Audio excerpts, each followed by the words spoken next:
Townhall's brick facade glowered over Main Street like a legacy system predating COBOL, BASIC, and Fortran. The red brick remembered the apocalypse sky from the night before. Well, here we are. Fort Knox for portable toilet permits and parking citations. Maybe now we can figure out why Ermin Labs is hacking the internet. And why they built that bunker under the highway median. Also, maybe I can make a formal complaint about the lack of creativity in our spray paint youth. On the glass doors, a dense cluster of notices echoed the prohibitions and warnings of some municipal policy manual in dire need of revision. No public restrooms. Doors are locked at all times. Watch your step.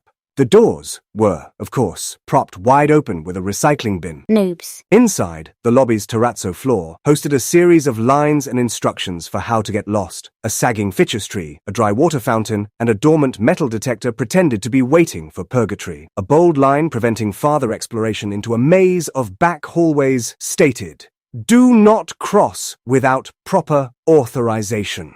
How do you suppose we should cross that line? It would seem that we're stuck here forever until someone authorizes us. I suppose I'll have to get cozy with this mop. She sipped from her kale smoothie, then remembered that it was awful. Camilla stepped over the line. Allison followed, performing a tiny hop to avoid breaking her mother's back. The overhead fluorescence buzzed as the sunlight from outside was swallowed in bureaucratic despair. Behind a high counter, a clerk slumped over a bundle of clipboards. He didn't want to look up, but he did, eventually. Do you need something? We're here for a research tour. We talked to Bob. He was on about the archives. He said we should check them out. Is he here? We're researching historic public art installations around the area. Real cool stuff, my man. It's for a journalism class. About art. You may have missed the sign. Visitors must wait to be escorted. Oh, interesting.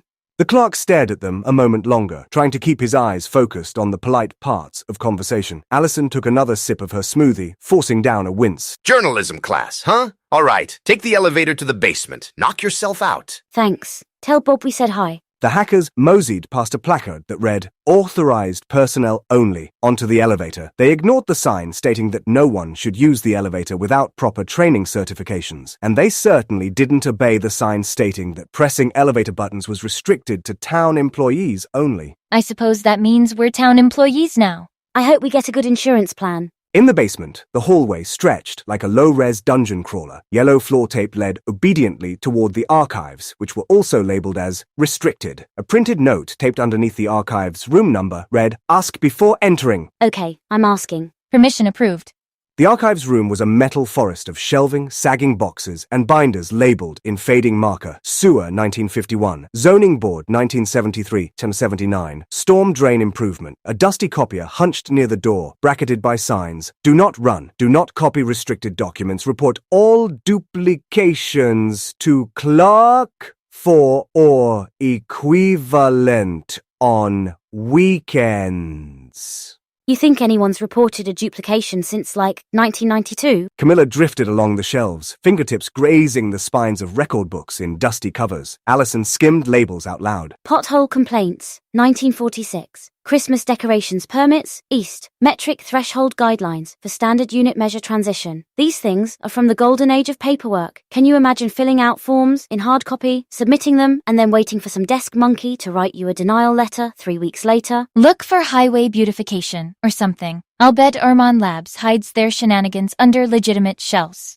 Wait, this looks promising. Near the back, Camilla spotted a fat grey binder, Western Massachusetts, Roadway Subterranean Improvement Plan for Local and Transitory Motorists in Support of Nuclear Preparedness and the Advancement of Modern Technology, 1952. With a title like that, you know someone is covering something up. Camilla opened the binder. Yeah, this is it. There's so much information here. She placed the binder on a rusty rolling cart. Pages rustled like brittle leaves, surveyed parcels, typed memos, stamped approvals. Halfway through, she found a particularly interesting line item. Infrastructure Subcontractor, Ermin Laboratories Civic Research Division. The arch was never decoration. I need to scan this. From the hallway, footsteps squeaked, then paused outside the archive's door. After a moment, the footsteps scurried away.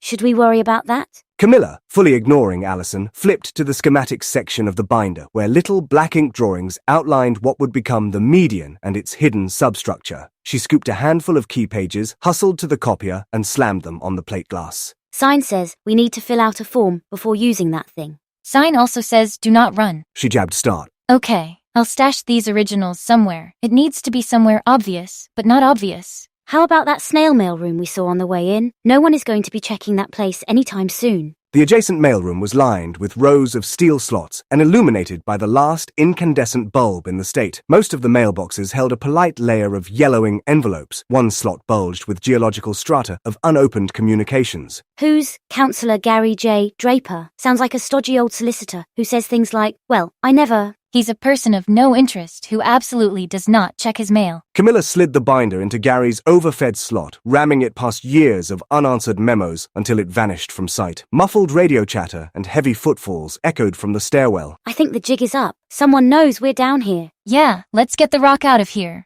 The hackers headed into the stairwell, Camilla banking away from the stairwell, Allison turning toward it. Allison, wait. The elevator is this way. Allison grinned a devious smile, then jogged back toward the copier. Trust the process. She hopped in the air, dropping her jeans mid-flight to land butt first onto the copier's plate glass. Behold, municipal mooning as praxis. She slammed the big green copy button. The copier shrieked, flashed a warning about prohibited use, and nevertheless and inexorably produced a fascinatingly unflattering grayscale still life of Allison's smooshed underside. Perfect. She ran several more, then flung the copies in a messy trail across the hallway floor like low-budget caltrops. The first security guard appeared in the doorway just in time to step squarely on a butt print. What is going on down here?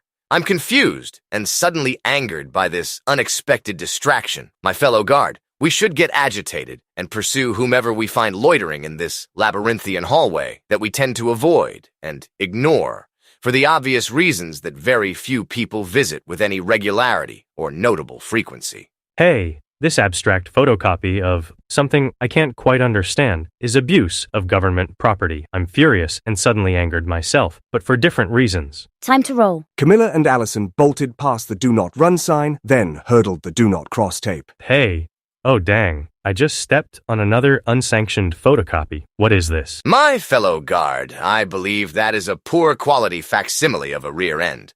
Those, my friend, are buttocks. I believe you are correct. I am further angered by my own ignorance and inability to recognize a full moon in black and white. At the end of the corridor, a metal door waited patiently for anyone to notice it. It had one final proclamation for the hackers in angry red. Do not open. Alarm will sound. Authorized personnel only. The guards lumbered down the hall, attempting to avoid the minefield of Allison's creative distraction. A guard talked into his radio. I have visual contact.